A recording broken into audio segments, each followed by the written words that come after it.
Thank you for listening to this podcast from TRE, Talk Radio Europe, your voice in Spain and around the world. For more information, please visit tre.radio. TRE in the afternoon. Presented by Hannah Murray. Good afternoon. It's just gone 5:05. You are now listening to Men Talk. With me in the studio today is Chris Arms and Mark Wilkins. Hello. Hello. Hello. Thank you both for coming in. If you are listening at home and you want to get involved, you sure can. Here's how. To contact TRE, please call 952 78 4000. Email studio@tre.radio.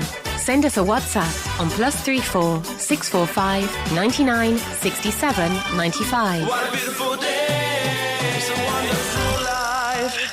Okay, we are firmly into February now, so we can look back on January as a time of the past, a month that goes on forever. A lot of people do dry January, but interestingly, drinkers favoured more of a damp January over total abstinence last month. The amount of alcohol being sold suggests. Waitrose said it had seen a significant softening of the dry January trend, with customers buying more booze last month than in previous years, as well as breaking the pledges earlier. So how do you both feel about dry January? Did you do it? Is it something you've ever considered? You fail to start with, don't you? Because aren't you drinking past midnight? Oh, stick in the mud. But essentially, I mean, I think inevitably you do moderate the amount you drink because in January, I think that. But I guess it's more about, if you moderate throughout the year, right? I mean, it's kind of, particularly in the summer here, right? It's really easy to go out every night and have a couple of drinks every night of the week in the summer. And I try and avoid, I try and stick to Friday, Saturday, try and stick to the end of the week rather, because otherwise you just end up going out every night. I mean, this time of year is slightly different, but in the summer, you could you could quite easily go out every night. Absolutely. Who invented this dry January? Because, the thing is that, yes, of course, it's a nice idea because it's part of some sort of New Year resolution to, be healthy and whatever. And that's great. Of course, that's fantastic. I failed January. So I thought, what should I do? Should maybe try, I failed February as well. Almost certainly March is going to be difficult. And then we're into the summer. So, the long and the short of it is that and there are one or two quite interesting online campaigns at the moment about what you can take, the milk thistle and various other things that basically will allow you to continue to drink the whole time so long as you take this product. Now, I suspect they're selling that product. Call me cynical, but the reality is that if there is something that you can take, enjoy, drink, whatever, and it minimises the damage that the alcohol causes to you, of course you go for it, wouldn't you? But no, I think the idea of I think the other thing is that we're sort of hidebound by guilt, and the idea is that if you fail your resolutions, I mean, most people, all the good resolutions will certainly be failed within the first 7 days of the new year. So why shouldn't the drinking one as well? Yeah. Which is just human nature, I suspect. I think the idea of drinking less and wanting to be a bit healthier is a normal thing to want to do in January, the start of a new year. I get that, but I also don't understand how necessarily, unless we're all drinking to excess the whole time. Yeah. But the idea of drinking less in January, booze isn't that bad for you, I believe. The popular notion is that, binge drinking is not a great thing, and I'm sure that's true. But I think moderate drinking throughout the year, for me, and I'm not as young as I used to be. No, I mean, it's a difficult one. I think everybody's different. We all have different metabolisms. We all absorb alcohol and sugar and things like that differently. It affects us differently. You'll always hear stories of people who live till 100 that have like a drop of whiskey every day and smoke 20 cigarettes a day. And you think, wow, well, if it's all right for them. But then obviously there are people who die of liver damage in their 50s who were drinking every day. And the amount that people drink is an interesting one. I mean, I thought this was an interesting subject because I've done a few interviews already this year with women particularly who are similar to my age, one a bit younger, one a bit older, who have stopped drinking and have written books about it. And it's way more popular to not drink than it used to be. You know, you used to be a bit of an outsider if you weren't drinking. Oh, you're not drinking, and why? And people would sort of feel uncomfortable with it. But now a lot more people, oh, you're not drinking, oh, good for you. Yes, I'm trying to cut down too. And it's more of a kind of, I want to be more like you conversation I don't know if you've spoken to any Gen Zs recently, but there are quite a number of them who simply don't drink. Yeah, exactly. And you know, from a global economic point of view, when the companies like Diageo and various other major brands, their share price is determined by how much people are consuming their product. That's quite a worry. Not a worry for them, perhaps. I think the whole idea, I've many months throughout a variety of years, I will have decided conscientiously not to drink, and I don't, and it's fine, and but I don't want to evangelize about it. Is that yeah? So I nearly spilled that drink when I it doesn't shut up about it and do it and choose to do it if you want to, and don't if you don't. Yeah, I know what you mean. It doesn't need to be such a public thing. You know, for a lot of people, it is a personal thing. But also, it is one of the things that came across in both of the interviews is understanding that you're in control of what and when you drink, as opposed to it being in control of you. And there's a distinct difference. If you're going out with friends, or if people are coming over to your house, whatever, if you're in a social environment and you decide, I'm not going to drink tonight, I'm not that bothered, I'm going to drive, or I don't really fancy it, or for whatever reason you decide not to drink, it's, have you got the willpower to stick to that? Or when your friend says, go on, have a glass of wine, oh, go on then, and then you end up doing it. You know, how strong is your willpower to make that choice to not be that bothered about drinking? And that's the worry when people do it every day or most days, because the reality, even if it is 1 or 2 glasses, it's not necessarily drinking to get really drunk every time. Just the idea of how easy is it for you to not? I think, you know, it's some countries it's more cultural as well. Yeah. I mean, people always say that, you know, French doctors prescribe a glass of red wine. You know, there's not really a lot of truth in that, but it's kind of a bit of an urban myth. And then I think it's also people naturally drink less as they get older. You know, if I go back, I can still just about remember times at university. And, you know, some of the nights you would go out at university and, you know, crawling back at silly o'clock in the morning and then not being in a fit state to make lectures the following entire day, but still being well enough to go back to the pub the following evening. You know, you wouldn't. Well, I guess you could do that now, but you probably couldn't do it for more than about 2 days before you end up bedridden for a week. Absolutely. Yeah, but if you notice, younger people deal better with hangovers than those of us who are more advanced. Yeah, that's true. Yes.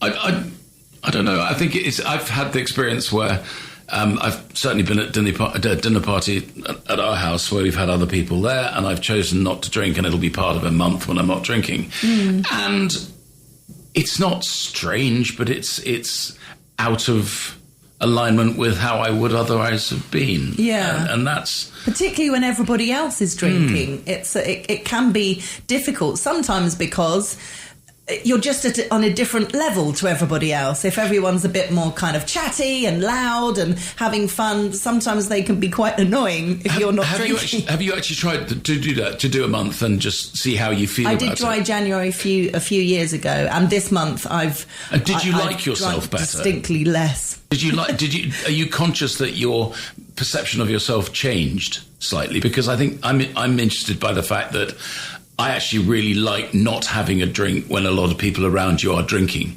because that actually, exactly as you said, you identify how people behave and how much more garrulous or gregarious yes, they it are. can make you feel a little bit sort of high and mighty quite quickly and quite easily, that's all right. can't it? Aren't I good? Aren't I good? Yeah, it's an interesting one. Moving on to the weather. Because obviously the weather has been quite prominent. Sunny outside today. It's sunny now, my goodness. Barring our love of a cup of hot tea, there could hardly be anything more quintessentially British than our fixation with the weather. In fact, a study shows 9 out of 10 of us admit to being obsessed with the conditions outside and cannot resist starting conversations with one-liners like, "It's freezing."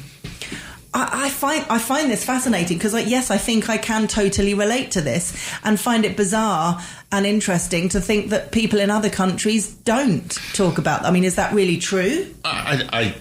I don't think it is. I mean, although, given what the weather's been like here for the last few days, I was WhatsApping somebody who lives down in Soto, and that was yesterday morning, and he was saying yesterday morning he had no power because of the weather down in Soto, and he's Spanish, so I don't necessarily think it's a cultural thing because, think about what's been what's the Spanish news talked about for the last 48 hours? It's basically talked about the weather. Yeah. If you look at all the, why did the junta close all the schools for the last 2 days? Because of the weather. So I don't think it's necessarily just a British thing. I think it's, it does have a material impact on people's lives. The British thing, I think, is that it's so varied. And in it being varied, you can identify the season, you can identify, how you put a thicker duvet on your bed or whatever it is.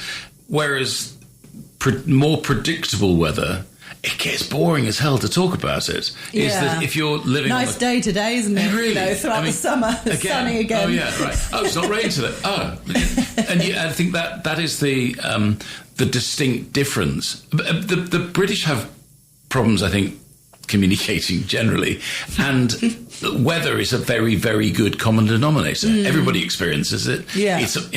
But I think if you live here, it's funny, I posted something about the weather yesterday on Facebook, and one of my Spanish friends came back and said something about we're all going to be gathering around talking in English about how bad the weather is. And it's like, he obviously acknowledges that that's what the British tend to do. Yeah. And they do it because... equally, the weather forecast yesterday, the English BBC News, and the guy was saying that it's been the wettest January on record. He then started talking about February, and sort of 2 days into February he was going, well, this doesn't look too good either. And so, I don't know, I'm not sure I've ever consciously watched the Spanish weather forecast, but it's not quite such a focus, I don't think. No, that makes sense. Say a lot. I mean, we were watching it last night and the night before, primarily because, trying to figure out what was going on around here, and there was a whole chunk of, we watch the Spanish news, not that often, but when we watch it, it was definitely more unusual to see them fixated a little bit on the weather, but it has pretty much wreaked havoc across Andalusia for the last few days, so it's kind of not surprising. I mean, I see what you mean about the difference between it changing less over here compared to back in the UK. So in the summer, when you've got like 4 or 5 months or whatever of continuous sunshine, you're unlikely to say to your neighbour, "Isn't it a lovely day today?" because it's always a lovely day. Yeah. Whereas in the UK, if you've had loads of rain and then the sun comes, sun's out today, this is nice. But equally, I don't know whether Chris has the same experience. I certainly did for a number of years when we first got here. I would be saying to people on the equivalent then was probably a Skype call, the equivalent of a Zoom call, is that you'd always drop in as part of the conversation how nice the weather had been. Yeah. And I kind of stopped doing that because people get wound up by that if they're at the other end of the absolutely at the other end of the phone. But no, I think it's we're very definitely we're blessed by having 4 months of sun, and you don't take that for granted. No, absolutely not. Funnily enough, a lot of the time when I'm doing interviews with people in the UK, they will comment on the weather. We might start by saying, "How are you?" Sometimes, not every time, because even that gets a bit boring because everyone just goes, "Yeah, fine, thanks," and it's a bit of a wasted thing. But in general, if you're just saying, "Oh, it's great to have you with us," and they'll go, "Oh, weather's terrible in London today," and they'll just tell you about the weather when you've got them to talk about something unrelated to the weather completely. They'll just share with you the weather's terrible, and they'll go, "Oh, you're in Spain, aren't you? I bet it's better there," and they'll literally launch into a discussion about the weather, which is really interesting. I think that's true. I think when you talk to people in the UK, I think now I think about it, it's to some extent true that people actually do. The first thing they do, it's like, "Oh, it's been raining for the last 2 days," and "Oh, and it was sunny this afternoon for a change." It's like, yeah, exactly. It's like, and I'm sitting here going, and it's June, and it's like, and it's 32 degrees outside, and has been for the last month or something. Yeah, it's like you we forget the UK is an island. Yeah. And, not a very fat island at various points. and when you've got the peninsula of the Iberian Peninsula, which is a huge landmass, is that it's quite unusual to get changes in the weather down in the south of Spain. Yeah. That's the issue. Sounds like we're doing a little bit of a promotion for the Costa del Sol. Well, yes, you're absolutely right. We are. With 320 days of sunshine a year. And, but And we say we're not bothered about talking at the weather. I reckon we've done the best part, 20 minutes. This will be our longest subject of the whole hour. What does that I can do? hear yawning on the phone. Yeah. We better take an ad break before we do more weather. Hannah Murray on TRE in the afternoon. Good afternoon. You are listening to Men Talk. With me in the studio today is Chris Arms and Mark Wilkins. There's an article here talking about the most romantic lines from films or poems or songs. Obviously, we're coming up to Valentine's Day. One that it mentions here, which I don't know if you know the film and know the quote, but always makes me smile. I think is a brilliant line. From As Good As It Gets, you make me want to be a better man. Do you remember that? Brilliant. Absolutely So good. brilliant. What a great film. Yeah. I mean, absolutely, and so brilliantly delivered as well by Jack Nicholson. So, as men, do you enjoy a romantic film, a romantic comedy? Because I sometimes just want to re-explore As Good As It Gets. 'Cause, Okay, hang on, yeah, I'm happy with what that. a great movie. Oh, Right. totally. I mean, it was Jack Nicholson as his vulnerable best. Yeah. Of some of the stuff which I can't say most of it I can't say on live air either. But the little dog, Fidel. And and his character was Melvin Udall. Melvin Udall, exactly. We may have seen the film a few times. But it's really strange because I saw it again relatively recently, but I couldn't remember it after they go off on the trip. And then I remembered how it all panned out. And it was beautiful, absolutely lovely. But that line came out as a result of somebody who's incredibly awkward, incredibly autistic, perhaps. Yeah. And that he recognised that she was providing him with some form of cure, which is beautiful and it's lovely and it's a great line. It's just not a very appropriate line for a romantic encounter with a partner. Yes, you make me want to be a better man is a lovely idea. In the context of that film, it's complete and beautiful. Definitely. I think we all want to be better men, and so let's start off from that premise.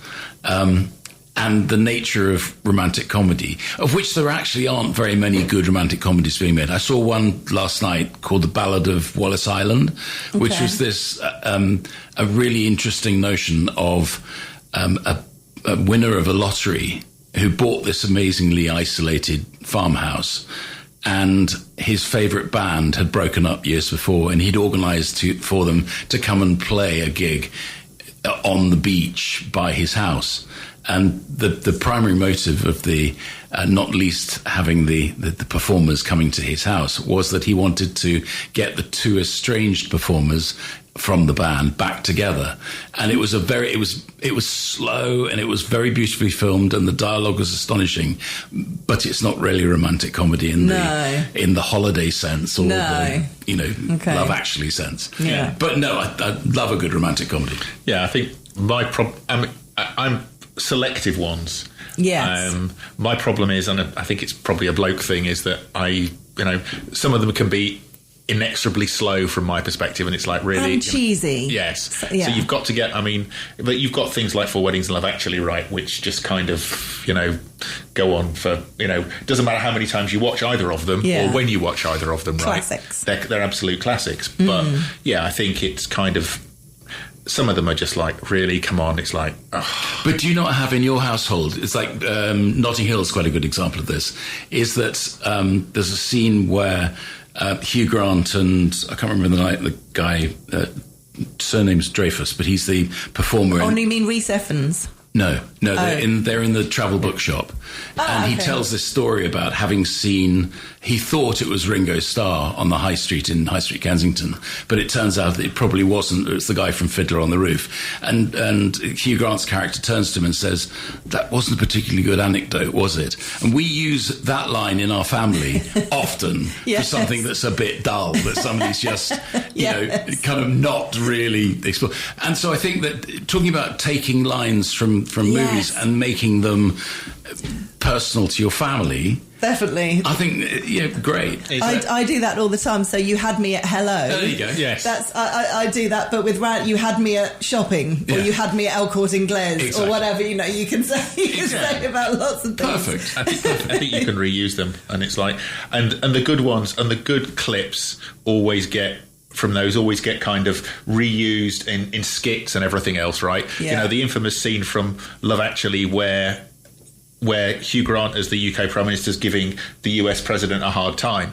How many times have we all seen that used currently about people talking to Donald Trump? Yes. It gets used all the time. There was I saw a skit with the Prime Minister of Denmark saying the same thing. I saw a skit where, Keir Starmer's words was overlaid into that. So those ones always, in the same way that you had me at hello or you had me at something else, right? Yeah. Those ones always get used, again. And it's like remember the card scene from Love Actually? That gets, how many adverts have we all seen where somebody's standing at the door with Christmas the card? adverts. Not just Christmas adverts, but I saw it in something else the other day. Yeah, they do it all the time. And I remember, and I think somebody did it to Keira Knightley, and it might have been on Graham Norton or something, and she said, "Oh, you haven't got cards, have you?" Yes, exactly. So many times.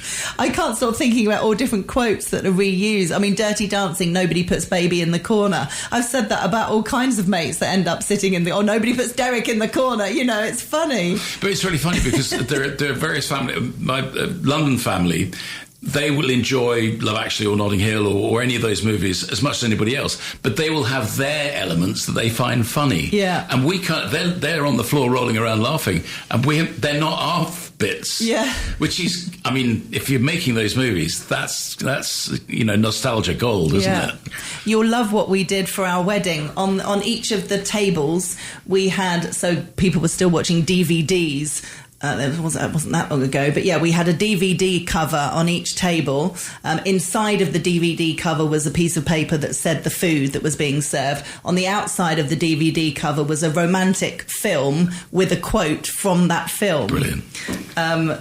We had You Had Me at Hello, and the one that was on the top table was a quote from When Harry Met Sally, the one that said, "I came here tonight because when you realise you want to spend the rest of your life with somebody, you want the rest of your life to start as soon as possible." Beautiful. Oh, And what a quote. But that's not the quote most people remember from when Harry Met Sally. I thought about putting that one in and I was like, no.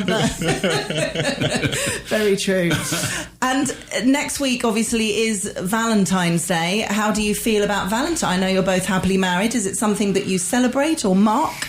Yes, we do mark it. Actually, it's my father-in-law's birthday, so it's a bit weird. Okay. And we go out to dinner, and we'll be celebrating with him, and I know we've got 6 people to go out to dinner with this year. And you'll have lots of people in twos around tables, and we'll have a table of 6, obviously drinking very heavily. But there's always some flowers or a card. But I think we've got to be a little bit careful, and it's literally every week of the year or every day of the year is the celebration of something. And it's something that's invented by, I don't know, Hallmark cards or Coca-Cola. Yeah. And we've got to be really careful that we don't get led by the nose down, this is Internet Day, or this is, celebrate your pet chinchilla day. I mean, it's just it's a bit grinding and a bit too... the only thing I get kind of... Christmas is becoming one of those festivals where it's so closely truncated by Halloween and Thanksgiving that it's kind of not as special as it used to be. Yeah. And that, yes, of course, it's just a day, but yes, of course, we'll celebrate it. Yeah. And I think the thing is, for me, but 3 days later is my birthday. Exactly. So it's kind of... but yeah, I mean, we'll still do cards and stuff, but I think... I don't know, I think the longer you've been together, right, do you have to wait to February the 14th, right? If you've been together for over 30-odd years, right, it's like... Why wait till February the 14th? Oh, I totally get that, and I think that's a valid argument. But my next question would be, how often? I know you don't need to answer this, but how often? If you didn't have the 14th, are you buying your wife bunches of flowers throughout the year? Do you buy her a card that says "just wanted to tell you I love you"? Things like that. Because if not, then Valentine's is a great excuse or reason to show your love in that way. I really like WhatsApp.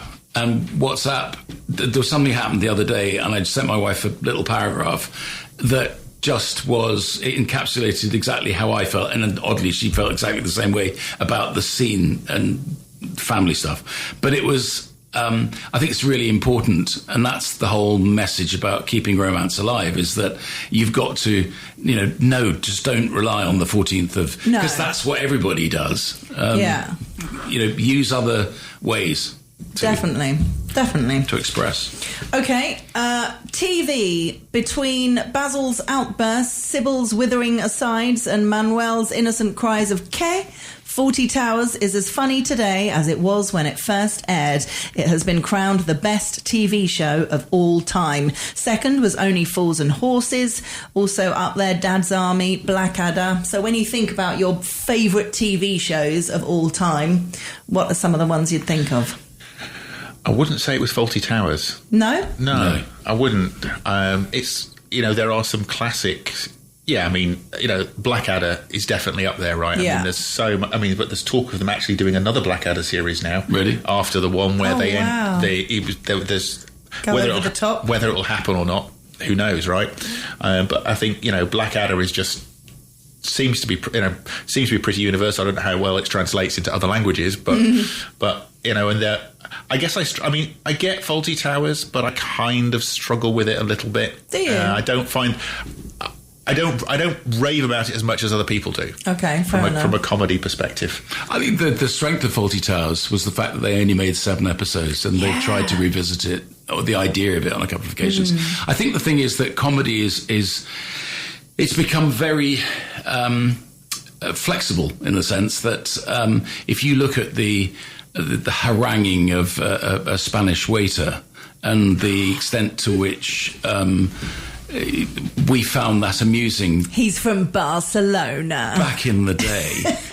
It's just not funny now. It's kind of uncomfortable watch, isn't it? But the funny thing was that I think they did a Spanish version of it, and the waiter was Italian. And I think that for the Spaniards, maybe that was the weaker point, that their version of Emmanuel or whoever it was. But no, I think I find it really strange that, and I don't know where you're getting your data from, but I suspect that there is a demographic profile of people who probably will find Fawlty Towers one of the funniest things they've ever seen. Yeah. And equally, I'm watching a little bit of sort of later night BBC at the moment, and it's just not funny. But it's very much dedicated to a younger audience, and I'm really struggling with it. Well, this is what a lot of people say when people talk about great Saturday night entertainment and things like that. It's not really. I mean, I like Michael McIntyre, to be honest. I don't watch his show really because there are just bits that I like. But I do think he's a funny man. But in general, it doesn't really compare to how it was in the 70s, 80s, and 90s. I think we were commenting. I think we have this. I think Lucy and I have this conversation every Saturday night. It's like it feels for about 3 hours across all the channels. There's nothing but game shows on. Yeah. And it's like, and I get why they do it, right? Because it's cheap to make. It's cheap to make, appeals generally to a broader audience. Yeah. So, but making that compared to something like The Night Manager, right, and putting that on is, the cost. I mean, I'm sure if you looked at the cost, it's probably a 10x difference between the two. I don't know, but I've got to believe it's massive. So that's the difference is that if you've got slots you've got to fill, you can do. Game shows are a great way of filling the slot. But in terms of British comedy, for example, have we had much since Catherine Tate and Little Britain? Off the top of my head, I can't think of much. Harry Enfield, these ones that were really successful in the 90s or even early 2000s. But again, I think, the idea that it would not be acceptable now to have loads of money or everything's too offensive. It's too offensive. And it makes you wonder whether or not comedy is not being commissioned because you can't make comedy funny without picking on somebody. People, yeah, and that's the problem. That's the problem in its own right? Yeah, I mean, absolutely. You've got to kind of move on. It's I guess you've got to adopt the approach that whatever you say, but it's kind of a bit like life, right? You can offend people now for saying something that 9 out of 10 people in the room wouldn't think about being offensive, and it's almost like every phrase can offend somebody, and it's normally the person who's offended is getting offended on behalf of a group of people that they don't even know. Yes, and that's worse. And I think you've just got to kind of people kind of just need to take a step back and go, and look at, did they mean it? And some things, right, yeah, absolutely, racism, sexism, misogyny, yeah totally get right, that's not acceptable, but there is a balance where you've got to be careful not to overreact to and that is a risk, and it happens, not just in a social setting, it happens in a work environment as well, is that people don't, I mean, we've all done it, right? We're all old enough to remember office parties and some of the things that went on at office parties or corporate events 20, 30 years ago. In no universe would they ever happen now, or would they even have the event in the first place, because the risk of having the event means that something will just go horribly wrong. I mean, there's a very different thing, I guess, from if you're paying to go to see a stand-up comedy show, particularly if it's one act. Generally, you know what to expect. Jimmy Carr, for example, incredibly offensive, I think, in my opinion, incredibly funny. But you kind of know what to expect. If you went to a Jimmy Carr gig and you came away going, oh, well, he said this about this, it's so close to the line, it's over the line, but I find him incredibly funny. If he was on television every Saturday night doing stand-up, people would go absolutely nuts. They go, you can't put this on television, it's so wrong. But his stand-up show is distinctly different to 8 out of 10 Cats or whatever. Yeah, that's true, good point.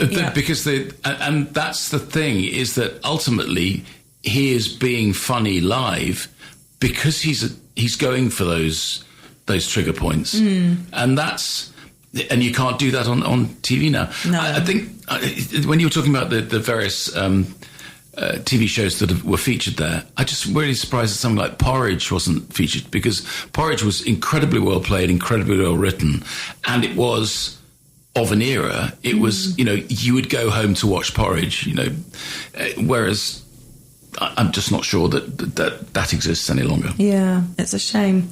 We better take a break. Hannah Murray, TRE in the afternoon.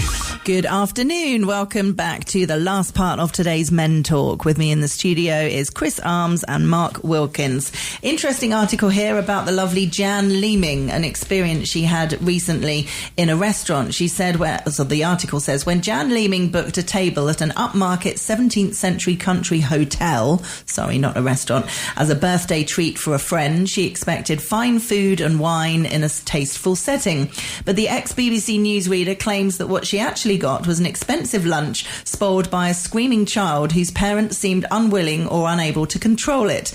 Miffed, she complained on X about her experience at the Pig and Bridge place near Canterbury in Kent, and struck a chord with some of her 12,000 followers who have also had meals ruined in restaurants and pubs by children. She said the parents seemed oblivious, and that if diners could afford gourmet food at high-end restaurants, they could afford a babysitter. She also accused staff of treating her badly when she complained, and said that some even played with the child instead of asking its parents to deal with its tantrums. I don't think it's just restaurants, right? I mean, I sometimes see you're out and you see a child behaving and you see the parents, and I go, I have this desire to actually, it's like, really, can't you just control? And I don't know whether some of this goes back to parents are these days more reticent to discipline their children in public. Right, yeah. As kids, I know what we did. I know what my mother's reaction would be if people stood it. If as a child you shouldn't have a temper tantrum in the middle of the supermarket, you'd walk off and leave them. Yeah. Can you honestly ever see that happening these days? I don't think you can. I don't think parents would do that. So I think there's probably something bigger than that.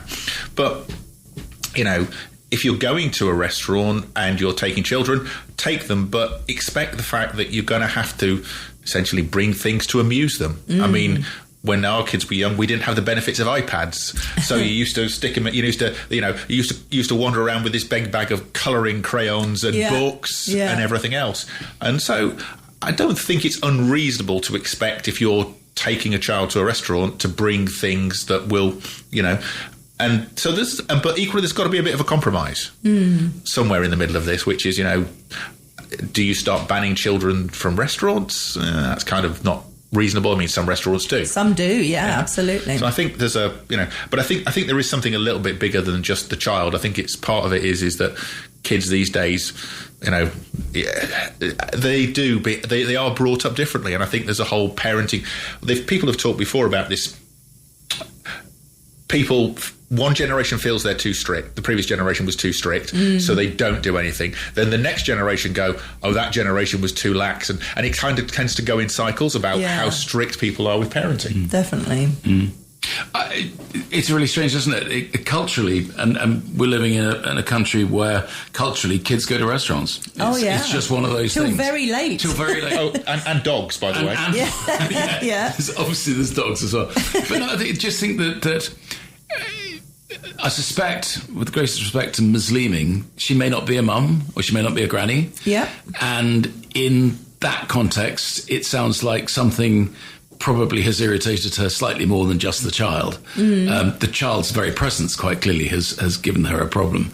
The reality and one of the sort of the disciplines here is that parents are exceptionally good, and it's not heavy-handed discipline particularly. It's just that there is an accustomed nature of the way the child behaves when it goes to a restaurant that it doesn't scream, it doesn't throw the toys out of the pram, and because of that, the kids get to go back. Yeah.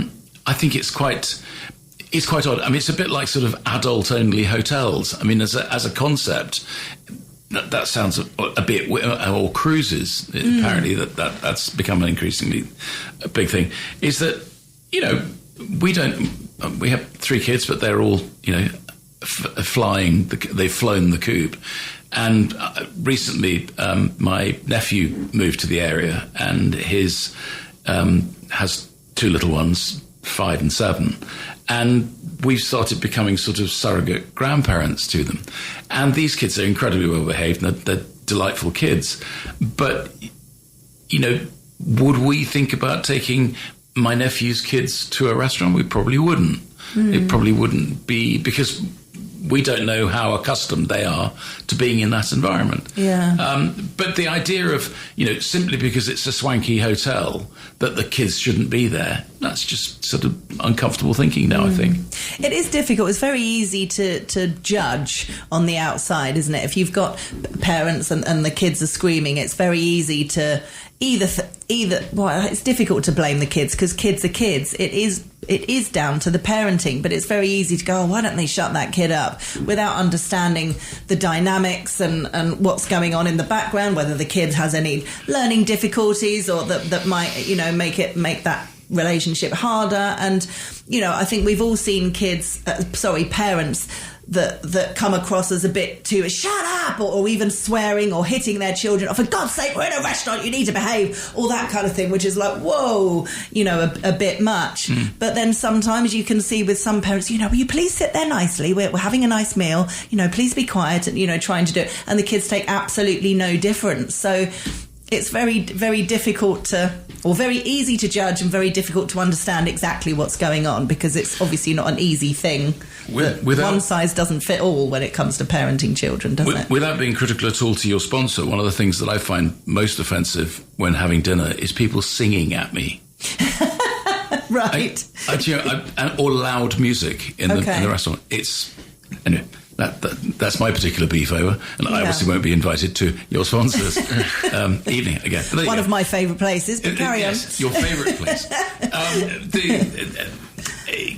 Kids, I think kids are not adults, and if anybody goes into an environment where kids are, she didn't have to stay. If something wound her up about the environment where she was due to have a nice quiet dinner with her friend, go somewhere else. Yeah, but I think was it just that offended her, or was there something else? It sounds like the staff weren't particularly. Yeah, and maybe the meal wasn't quite to her liking, and I don't know. I have have to say I can relate. I've been at restaurants when there's screaming kids, and I am sitting there gritting my teeth thinking, why won't the parents do something about it? I've definitely been in that situation myself multiple times. Did you say anything to the parents? No, because whenever people do that, they don't you say anything about my little kid. It's just not worth it. I think I have sort of given the odd kind of look, hoping that they'd react to it, which has happened before. If you give the kind of look and they see, sometimes they'll go, shh, be quiet, there's other people here, because they'll see that you're agitated. Yeah. But sometimes equally they could turn around and go, what's your problem? What are you looking at me for? We've got a caller on the line, so we will see what they have to say. Hello, you're live on TRE. Oh, hi there, it's Bernie from Estepona here. Hi, Bernie. I just wanted to say that one thing that's often complained about on your show, i.e. tablets, mobile phones and kids poring over them for hour after hour, is a real boon to keeping them quiet in a restaurant, because they tend to just sit there in utter silence. Yes, exactly. Yes, it's true. We don't want them to be on them all the time, apart from when it's convenient for us. Exactly, yeah. Yes, absolutely. Thank you, Bernie. That's it. Cheers. Bye-bye. Bye. Yeah, that's true. I was thinking that when you said it, actually. We don't think it's appropriate until we want to have an adult chat and need them to... But I think one of the things that the Spanish families do incredibly well is they include the children in the lunch, because actually what they're doing is they're prepping the kids as they get older to engage in a particular way around a table. And I think that if you rely on the devices, there's a risk that you find that masterclass in how to behave in a restaurant gets slightly diluted by them being elsewhere. Yeah. I think it's difficult. I think part of it is the more you engage children as they're growing up in a environment that's not their own home, be it restaurants, be it cinemas, be it just taking them to the supermarket, they get more used to realizing that there is the world around them and they can't necessarily be the center of attention because that's essentially what they want to be. Yeah. And the only way you achieve that is, and that's, here, as we all know, kids are out till 2:00 in the morning. I mean, think what happens here for Rear Week. I mean, the kids are out till 2-3 o'clock in the morning every night of the week, and they're far more engaged in that. And I think that, from a perspective, probably helps them socially to interact in those environments where they are, at a high end restaurant somewhere, and it's more natural for them to behave in that environment. Yeah. I have to say, adults can be noisy and rowdy in restaurants. I've been with a group of friends a few times over the years where somebody's celebrating a birthday and, there's a big group of us, so you can't all hear each other, and people are shouting loudly, having a bit to drink, people start singing, and other people, maybe couples out for dinner, somebody's come up and said, can you please be quiet, we're celebrating an anniversary or something. And some people on the table go, no, we're celebrating a birthday, and they don't really care. And others will go, I'm really sorry, guys, come on, we need to keep it down a bit because there's other people in the restaurant. And it's just trying to be a bit mindful that you're not the only ones there. And whether you're a group of adults or adults with kids, everyone should try and be a little bit mindful, which can be harder when there's alcohol involved, obviously, because you don't always know how loud you are. But I think that's true. I think it's it's all about compromise, and I think that's kind of not always what happens. No, nicely put. And finally, we'll end on this because it's a good one for men. There must be many a man of a certain age who has lurking in a bedroom drawer a selection of ties. And it's a fair bet that very few of them have seen any use in the last few years. But now an etiquette expert says older men should drag those ties out of retirement because wearing one will make them look years younger, and it will certainly hide that wrinkly neck left exposed by an open neck shirt. Bit rude. That's why I wear powder necks, so you can't see it. So have you got ties, and when and why would you wear them? Yes, and I remember always wearing suits and ties to the office. Yeah. And, the last time I wore a suit was to a wedding last Easter, but that was a DJ. Mm-hmm. And before that, I was a witness in a court case, and I wore a suit for that. And with a tie? With a tie, yes. Okay.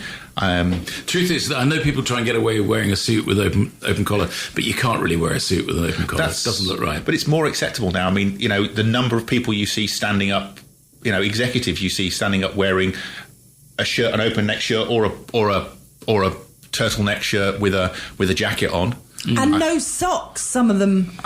That's a weird thing. No socks thing's a bit. But yeah, I think or again, mismatched socks as well. Have you seen that one? Oh, that's nice. I like that. I think culturally things have moved on. I think it's I mean, I had a box literally. When we moved out of the UK, I had a box of ties. And I kid you not, it was like a crate, a couple of shoe boxes. And basically, apart from about 3 of them, I just chucked them to the charity shop because I was never going to wear them again.